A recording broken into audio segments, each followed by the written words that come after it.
That smells delicious. Get it away from me. All right, here we are. Week 2 coming to a close, rolling into our second weekend of this series. How has it been going so far? For a lot of us, this might be a really challenging stretch. First week it's almost easy. You're doing this new thing and you're riding that momentum train. Even if you were reluctantly just on board, still there, and the first weekend, boom, we get past it. But now we're 2 weeks in and it's really easy to fall back into old habits.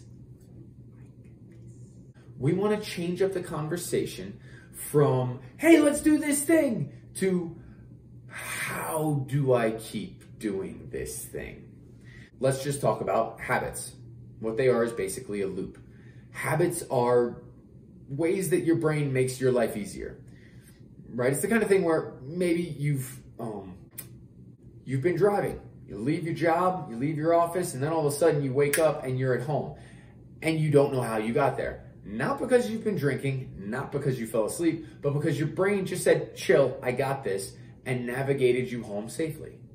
Habit kicked in, a routine kicked in, and you got there. You didn't have to think about it all too much. The way that we look at habits is a 3-step process.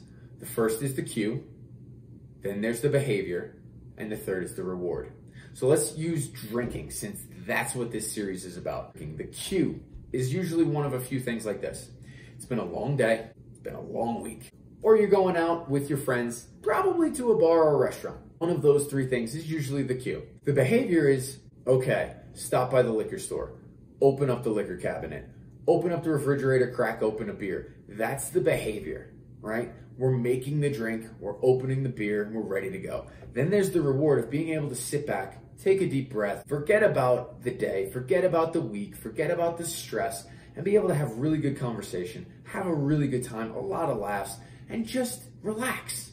That's the reward, right? So you've got this cue, this behavior, and then we finish with a reward. Instead of trying to fix all of it, instead of trying to break the bad habit, I want you to start thinking about replacing it. There's still gonna be the cue, it's still gonna be a long day, still gonna be a long week, you're still going out with your friends, and we're still trying to get to the reward, the same feeling of relaxation, good time, a lot of fun and laughter with people that we love. All we have to focus on is how do we change the behavior, and what do we change it to? What's another idea? Do we go to another drink? Do we go to ice water, bubbly, non-alcoholic beer? Are we sticking with that?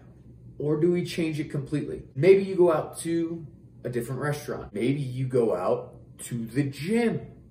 You get a really good workout, and then you hang out afterwards and socialize with some really cool people. So you're still trying to get to that reward. The cue is still the same, but what is the behavior in the middle that works best for you? Now, let me give you just a little bit of insight. The first thing that you think of probably won't be it. You might spend the rest of this series trying to replace that behavior until you find something that actually works for you. And that's okay. It's okay to try things and be like, that wasn't it. Just so long as you keep trying new things that are giving you other options. So, next steps. Keep it super simple. If you've made it this far in the video, go ahead and post your options, your ideas for what behaviors you might replace this weekend so that you're not grabbing the bottle, so that you're not having a drink. Hope you guys have had a great week. Hope you guys are staying strong, and I can't wait to see you guys in the gym.